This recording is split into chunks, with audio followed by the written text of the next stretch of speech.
Brasil nesses últimos 11 anos seja o resultado de um aprendizado histórico.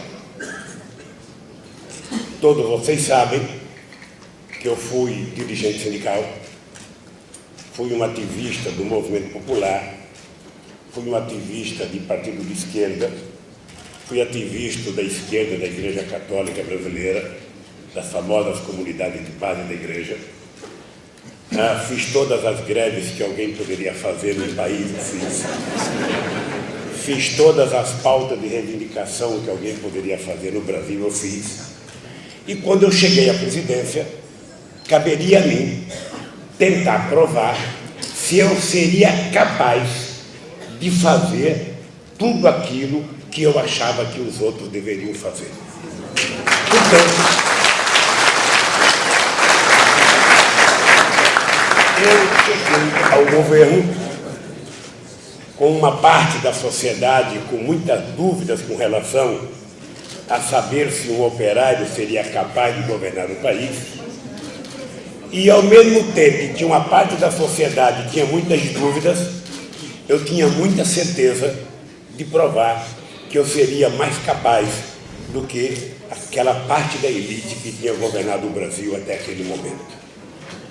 E comecei o meu discurso de posse, o meu discurso quando eu ganhei as eleições, foi um discurso muito humilde.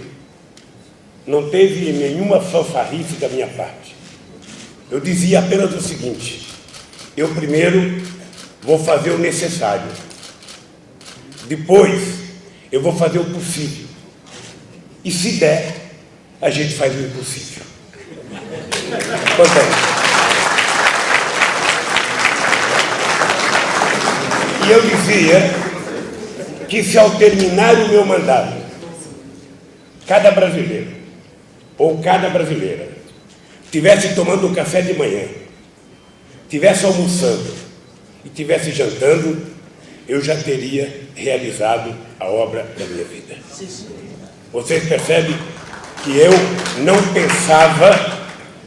pensava muito grande. Eu tinha um pensamento daquilo que era o mais próximo de mim. E eu trazia na minha vida a experiência de um retirante nordestino, sou de Pernambuco, sabe, que passou fome. E eu sabia que todas as pessoas podem esperar qualquer coisa. Agora, quem tem fome não pode esperar. Quem tem fome não pode esperar. As Forças Armadas podem esperar o orçamento do ano seguinte, sabe? O Ministério do Planejamento pode esperar o orçamento do ano seguinte, sabe?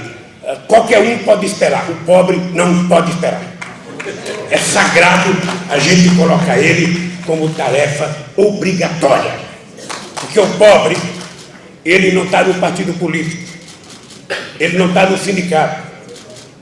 Eu teve um tempo que eu acreditava que a fome, sabe, eu dizia, o pobre tem que passar fome para aprender. E quando eu fui criando consciência, eu fui aprendendo que a fome não leva um homem à revolução.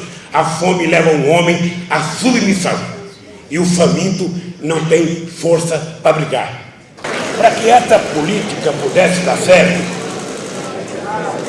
era importante ter em conta que todos os governos do mundo, ou quase todos, na hora que discutem investimento para uma empresa, é investimento.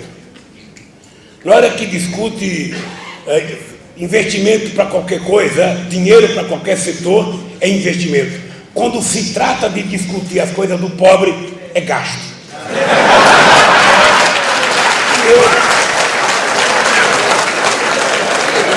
Então, na primeira reunião ministerial, introduzi no governo que era proibido utilizar a palavra gasto quando se tratasse de dinheiro para os pobres, de dinheiro para a educação ou dinheiro para a saúde. Quando a gente dá $5 para um pobre, a gente não está gastando, a gente está investindo para que essa pessoa se transforme em cidadão na sua plenitude. Depois, nós decidimos que era preciso incluir a camada mais pobre no orçamento da União para que o pobre deixasse de ser um problema e passasse a ser solução. E eu vou explicar como é que isso aconteceu. Porque no Brasil, antes de nós chegarmos ao governo, o Brasil foi governado por muita gente sabida. Muita gente sabida, com muitos diplomas. Eles até sabiam que existia pobre no Brasil. Mas o pobre era tratado como se fosse um número estatístico e nada mais do que isso. As pessoas adoravam filosofar, sabe, o número de pobres. Mas a verdade é que meu país era governado para 35% da população. Era 35% que comia 3 vezes ao dia e ainda jantava um pouco mais, tomava um chá da meia-noite, sabe?